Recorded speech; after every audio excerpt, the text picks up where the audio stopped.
Olá!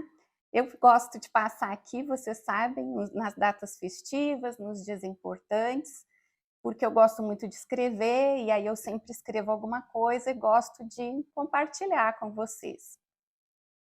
Então, vamos lá. Hoje, que é Sexta-feira Santa de 2024, é um dia interessante para os cristãos. O dia em que Jesus Cristo, depois de tanta tortura, morreu. Um dia que é para ser triste, mas que também é um dia em que, ao sabermos que ele ressuscitou, ou seja, venceu a morte, torna-se cheio de esperança. Traz um certo alívio, faz a gente pensar que as coisas não são em vão e que algo nos aguarda do lado de lá. Um dia também em que se reflete sobre a fé e a ciência, que por muitas vezes se confrontaram e ainda se confrontam, mas que sempre deixaram e deixam um campo aberto para as teorias que cada um de nós cria em relação ao sentido de existir em vida, com um corpo, uma mente inseridos em uma sociedade. Muitos pacientes que tive a oportunidade de acompanhar até o fim e que se diziam ateus, no último momento converteram-se em acreditar que não era possível que não houvesse alguma coisa depois da morte. Um grande ato de fé. Viver é um ato de fé. Ontem ouvi de uma pessoa aquele ditado sobre negócios que diz assim: estou dando passo para Deus colocar o chão embaixo. Interessante demais como realmente tudo o que fazemos em vida são atos de fé. Quem tem filhos, por exemplo, considera o maior ato de fé na vida que uma pessoa pode ter. Mas morrer também é um ato de fé. Entregar-se ao desconhecido ou conhecido, na verdade, depende justamente da fé individual de cada um de nós.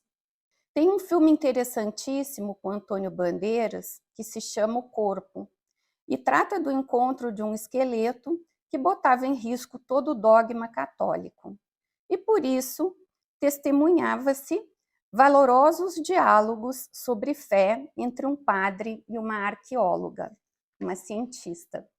E tivemos também grandes cientistas que escreveram muitas teorias.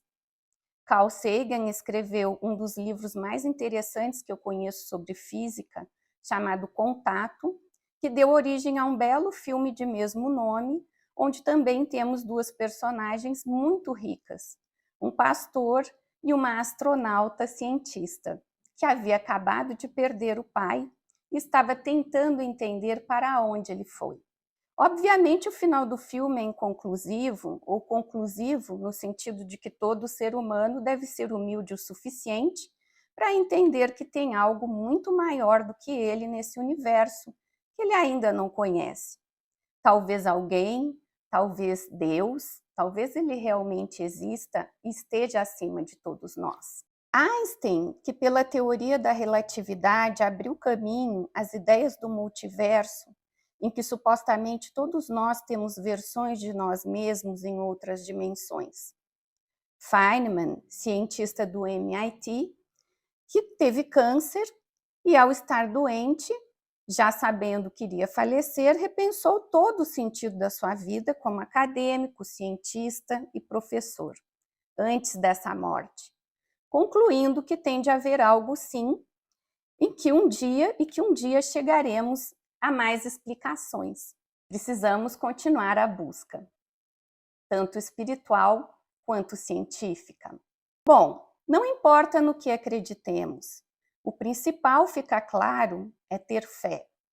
E também não importa se Jesus estava vivo quando colocado no túmulo e removeu sozinho a pedra enorme, como já fizeram tantas pessoas que sobreviveram em situações extremas aqui na Terra, que depois viraram livros, filmes e séries de TV. Ou se ele de fato estava morto, venceu a morte, renasceu, ressuscitou. Ressuscitação, inclusive, é um termo controverso quando se compara milagres e medicina.